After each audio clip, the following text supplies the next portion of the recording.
Hey y'all, it's Crystal. Thanks for coming by today. Well, I'm gonna get back into the swing of things. This is for a weekly wrap up for my reading and life and all that good stuff. But you know, I missed last week because we went out of town for a few days last week. And nice to get away. We had a really nice trip. I put a little vlog out about that, I think yesterday. If you want to check out a little bit of our trip, it's just a short one, but we had a really nice, relaxing time. It's always nice to just get away, you know. But because I didn't do my normal weekly wrap up, I got a little bit of catching up to do. So I'm just going to hop right into things that I finished, and this will include the sort of end of March as well. The last, sort of few books that I read in March, and then a few there that I read in April. So let's get going. So first up, I did start and finish the Hacienda by Isabel Cañas, and I devoured this in a weekend. I absolutely loved it. I loved this book. I could not put it down. I just ignored everything else I had to do that weekend. Within reason. And yeah, I absolutely loved it. So it is a sort of historical setting in Mexico. What was the year? I can't remember the exact year. Does it say? It's during the sort of Mexican Revolution time period, and we follow sort of a young woman who she and her mother are kind of been knocked down a bit of a peg because her father was part of the revolution. So yeah, the early 1800s, was a part of the revolution, but then was deemed a traitor, and he was basically taken out and murdered, and so they were sort of ostracized from society because of that. And the young woman is trying to find a way out of her situation, because they're it's just not that great for them, right? And her name is Beatrice. And so she ends up marrying this sort of really, affluent, well-to-do man who has his own farm where they basically, harvest, this stuff here. And it's a whole thing, with people that work there and all that kind of good stuff. And she gets there and things are a little odd and maybe not quite what she was expecting. The house itself, it's haunted, right? It's basically, and the man that she married has a sister that's a little something's going on there. And yeah, the story goes from there. We learn some secrets, some twists and turns, and it's just excellent. I absolutely loved this. The writing was absolutely wonderful. The descriptions, I could really picture this hacienda and the grounds and the farm and the people. Yeah, I mean, it was lush. It was wonderful. I absolutely loved this. Had a wonderful time with it. We'll absolutely be reading more Isabel Cañas in the future whenever she comes out with anything else, because this has made me a fan. And yeah, very gothic feeling, kind of a slow story, but not in a bad way, because I told you I devoured this. She really pulled me along in the story. Yeah, I loved it, baby. 5 stars. Loved it. All right. And next up, I did read The Rose Code. Wow, my books were falling all over the place. I read The Rose Code by Kate Quinn. This was for my little book club that I have with some friends of mine. And this was pretty good too. This is a historical fiction story set in World War II, but it's best set around the. If you are at all familiar with sort of the Bletchley code breaking thing that was over in the UK, in Britain, and a lot of women were brought in during that time to work at this facility that they were doing the code breaking, and either as code breakers, as just sort of administrative people, as translators, all kinds of things. And so we follow 3 women as their involvement, how they got to Bletchley and what their job was there. And then the that developed between these three women as they were there, some things that broke them apart, secrets, and it's war, and there's a bit of romance. There's just, it's a little bit of everything in here, and I thought it was really wonderful. I didn't know much about this whole thing. I think there's a series that was made about this too at some point, but I had never watched that or anything either, so I wasn't really too familiar with it.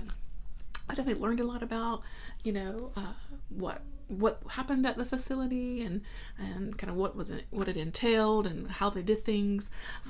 It was super interesting. And again, just the characters themselves felt really real. They, kind of from three different, there was a more kind of a well-to-do, woman who was really smart, so she was brought in as a translator. And then there was a young woman who was, a bit more of a lower-class woman, and she, but she was smart, and so she was brought in. And then there's another woman who, gosh, she really did not have a good upbringing. Her mother was like kind of abusive, really, and anyway, she found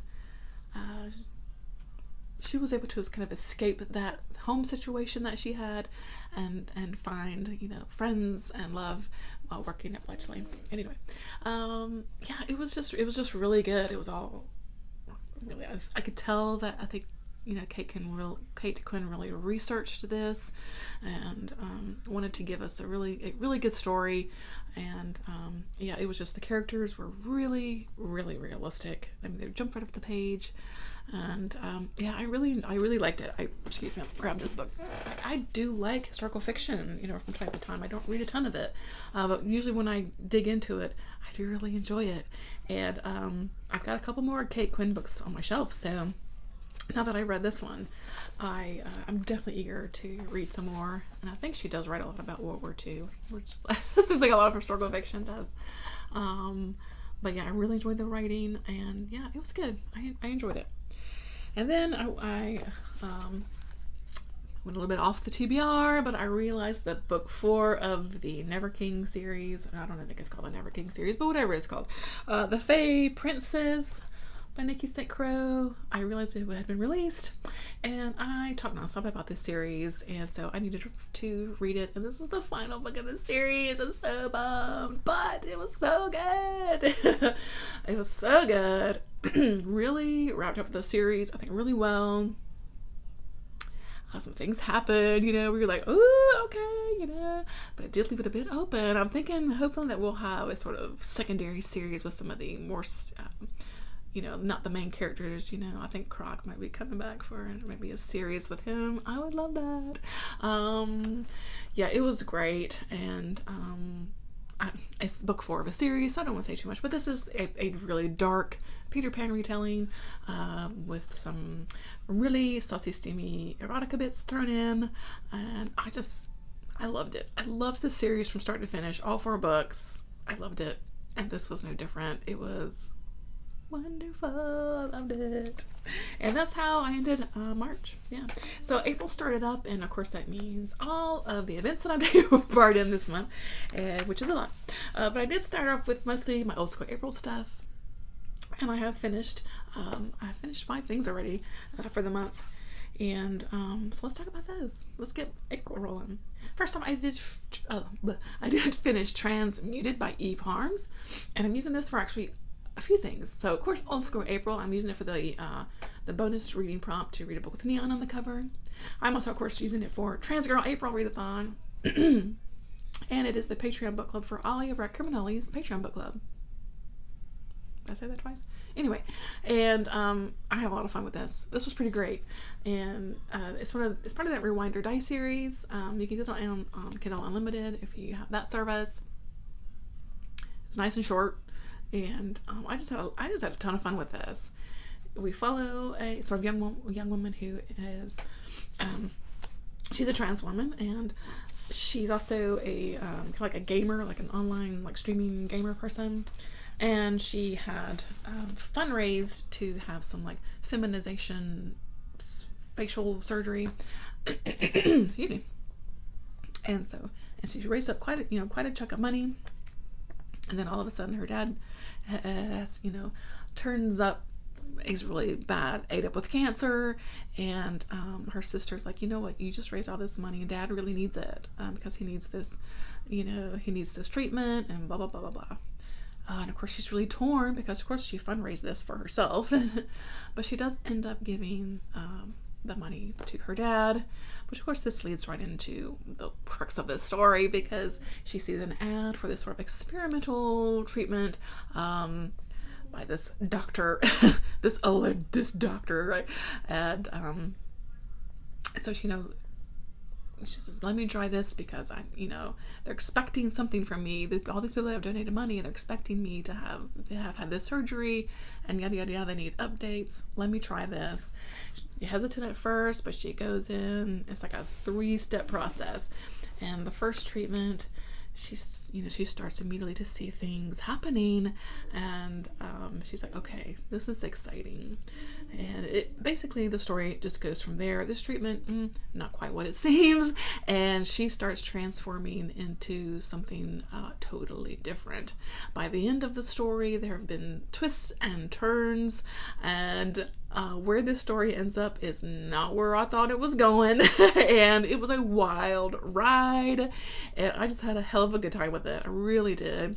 I loved how it ended. I just, like I said, it just spun into the wild, crazy stuff, and it was a fun time. It was a really fun time. I thought, of course, the sort of commentary on what it's like to be trans and giving us, a little peek into that, I thought was really great.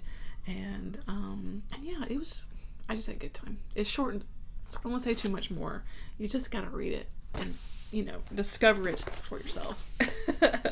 I did read a Goosebumps book because, of course, it's Old School April, and that's one of the prompts is to read a Goosebumps book. So I read How I Got My Shrunken Head. This one was pretty fun, following a kid whose aunt is basically this scientist that works in a jungle, and for some reason she sends him a shrunken head, and story goes from there. He ends up going back to the jungle. His aunt's in trouble, yada yada yada. There's some kind of magic power. It was pretty fun. It was pretty fun. It was a good story. And shrunken heads, I mean, you can't go wrong with that, really, And then I also read April Fools by Richie Tankersly Cusick. This is a little 90s YA horror book, and it was pretty good too. A lot of twisties and turns, and basically follow a teenager girl who's she and her best friend and her totally annoying boyfriend witnessed this car crash at the beginning of the book, but they kind of run off and they don't report it or anything like that because they feel a bit responsible for it because shenanigans, because it's April Fool's Day when the story opens up. And this girl basically just falls deep into guilt and gets in. There's this other guy that comes in, yada yada, story and things. It's kind of short, and really you just need to read it if you're interested because it's definitely pretty twisty. I didn't see, there's some things I was thinking, okay, this is probably happening, but definitely a couple things I didn't see coming. So it was fun. It was a lot of fun. Of course, that was for Old School April, and it was a host recommendation. Alex over the Vicubus recommended that one, and it was a good recommendation. It was a fun read. And then I listened to the audiobook for the 90s. This is Richie Klosterman, and I really liked this. I really liked this a lot, and it was just, yeah, it's full on nostalgia. He talks about pretty much everything. Each chapter kind of talks about a different, kind of subject, and talks about everything from music, movies, TV, politics, sports. All kinds of references, of course, in kind of to pop culture, X-Files, and I mean, all kinds of stuff is in here. It's just full of nostalgia. The internet, just how the internet came to be in the 90s, Y2K, remember that whole craze, remember Y2K? I lived through that, yeah, it was just full of memories and nostalgia, And it was really good. I think, especially if you were a kid in the 90s or a teenager, like I was mostly a teenager in the 90s. So I think you'll like this a lot, because it's just a lot of things. Some things you didn't want to think about too much, like who's thought about Ross Perot in a long time? I haven't thought about him in a long time, right? but he's talked about it here quite a bit, and just things like that. So it's just, yeah, it was a good time, and this phone is, I mean, really represents the 90s. So yeah, I thought this was really a lot of fun. The author does narrate the audiobook himself, and it did a really good job. And yeah, I just had a really good time with this. So if you want to kind of go back in time and, you know, get a bit nostalgic with the 90s, definitely recommend it. It was good, and the audiobook was really well done. And then just yesterday, I completed the Blackwater saga by Michael McDowell. When I tell you I loved this book, I loved this book. I loved this. Absolutely loved this. This is a family saga that takes place in Alabama. It spans several decades. We follow, you know, like I said, this whole family through, you know, a few generations. I don't even know how to talk about it, because it was it's long, so I feel like I should have a lot to say. But I also, like, I don't want to, like, say anything, because I want you to just go read it, you know, experience it for yourself. But essentially, we follow this family who, as the story opens, I mean, they're a pretty well-to-do white family, and they, the story opens up and with the area having been flooded. They're in a small town called Perdido, and it's sort of a cross-section of the Blackwater River and the Perdido River, you know, and there's a big flood here in the 1920s is when we open up.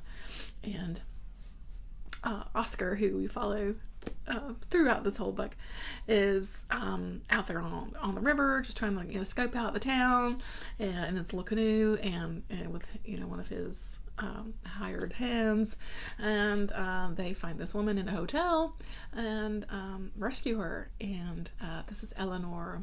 Now Eleanor comes to Perdido.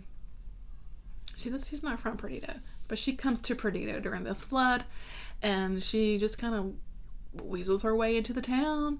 Not weasels, that sounds that sounds malicious, but but she just, yeah, she's like, I'm just gonna live here now. And she marries Oscar. Her mother-in-law, Mary Love, absolutely hates her, but Oscar loves her. And then the story really just goes from there. We follow this family.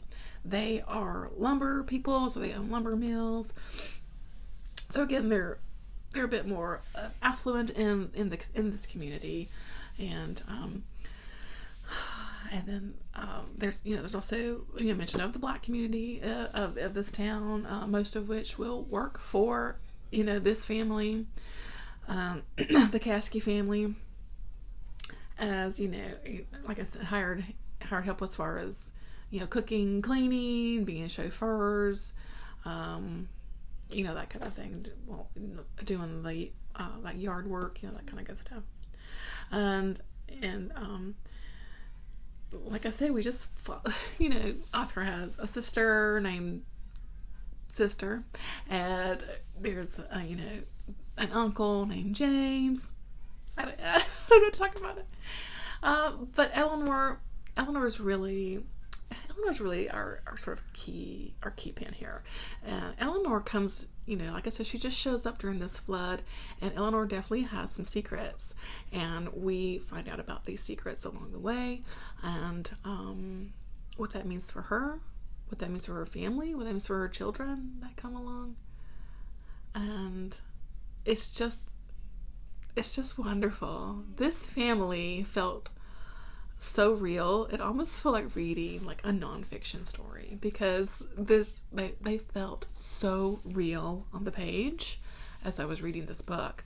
And maybe it's because I'm a Southerner too, and I just was like, these are people I know, right? Or these are people I've met in my life. I know people like this, you know. And it was just a delight. It really was. There are definitely some dark parts of this because, like I said, the river plays a big part in this, and there's definitely a sort of what's the word I'm looking for? Like a superstition about the river, especially at this particular junction, where some people just get sucked down into this junction and they're never seen again. But maybe we figure out why. And it's definitely something to do with the river, and the river itself is really a big character in this story too. And the family houses are a really big character as well. And it's just, I love this book so much. I loved it so much. I feel like Michael McDowell really captured this like Southern family and all during this time period, because it would have been the 20s, 30s, and it went up to like sort of the 50s, 60s. There are mentions of like civil rights movement, but these guys didn't really get that involved in it. There was a little bit of conversation, but they're just like living their life, making more money, just living in this little small town. And I don't know. I can't gush about this enough. I loved it so much. These characters will just forever now be some of my favorites. They really are just so wonderful. Can I tell you how much I love Tommy Lee? Oh my God, I love Tommy Lee so much. And I loved Grace. I loved it so much. And what is so funny is the South really gets this bad reputation of being really anti-LGBTQ plus. But let me tell you, like, Southerners have been full of gay people and have been totally like accepted for the long time. All of us grew up knowing this guy who just never found the right woman, you know what I mean? And really, he was just totally gay. But we just loved him anyway, like that was Uncle James. And really, I just love this book. You just got to experience this book for yourself. Absolutely wonderful. If you like, sweeping family sagas, where you really get into the juicy details of this family, their ins and outs, their secrets, how they work, all these wonderful characters, even the ones you love to hate. They were, I think, had to have been based on real people, because like again, if you were a Southerner, you probably know someone like all of these people. And I just loved it so much. And yeah, it was emotional. It was heartfelt. Sometimes it was sometimes it was really dark.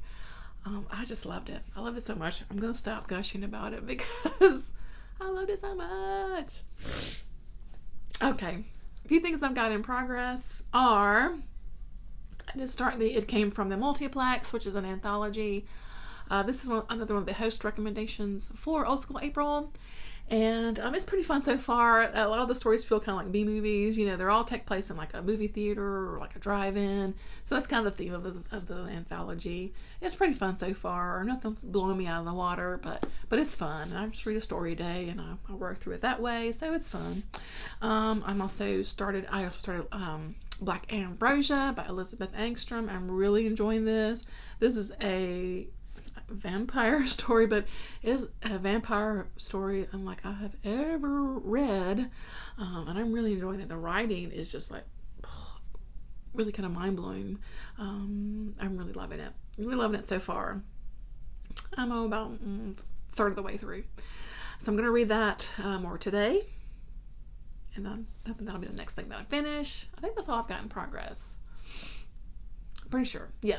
What else has been happening? Right before, towards the end of March, I did go to my local indie bookstore, Flyleaf Books, and they had a sort of book launch for Teen Kingfisher's newest book, because she lives right in the next town over from me, and so she, of course, was promoting her new book, A House with Good Bones, and it was a really great event. I met Sarah over at Thrills and Kills Booktube because she's also local here, so it was really fun to meet a fellow booktuber. That was a lot of fun. Of course, she signed it for us, and she had just a really nice little chat about the book and what the book was about. Teen Kingfisher is just hilarious. First of all, she's so funny. So if you ever get the chance to just, do a book signing, or if she's on like a panel at a, something, she's a hoot. She's a hoot and a half. She's hilarious. And we had a good time. So that was fun. And I think that's about it, really. That's about it. That's been my bookish life the past couple of weeks. We've not, watching. Of course, we're still watching Mandalorian, and it's okay this season. I'm not like loving it as much as I usually do. So I do loving the addition of having the other Mandalorians coming in, and possibly that's with the two factions kind of meeting up together. That's been kind of interesting.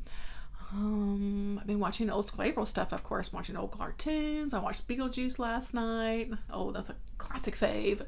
I've tuned in a lot of some of the watch parties, especially more so these cartoons. That's been really fun. Watching old like Gummy Bears and Scooby-Doo. Yeah, that was been fun. I don't think I've really watched anything else. I'm hoping, this weekend I'm hoping to kind of watch some other things too. Of course, I made this list of movies I want to watch, and I can't find half of them streaming now. Streaming anywhere, so I don't know how I'm going to watch some of them. I guess I probably won't watch them. I'm so bummed. I couldn't find Old Boy anywhere. I'm like so kind of bummed about it. Because I really wanted to rewatch that movie. But anyway, I'm rambling now. So I hope you're doing well, and thanks so much for watching, because I appreciate your time. And until next time, friends, bye.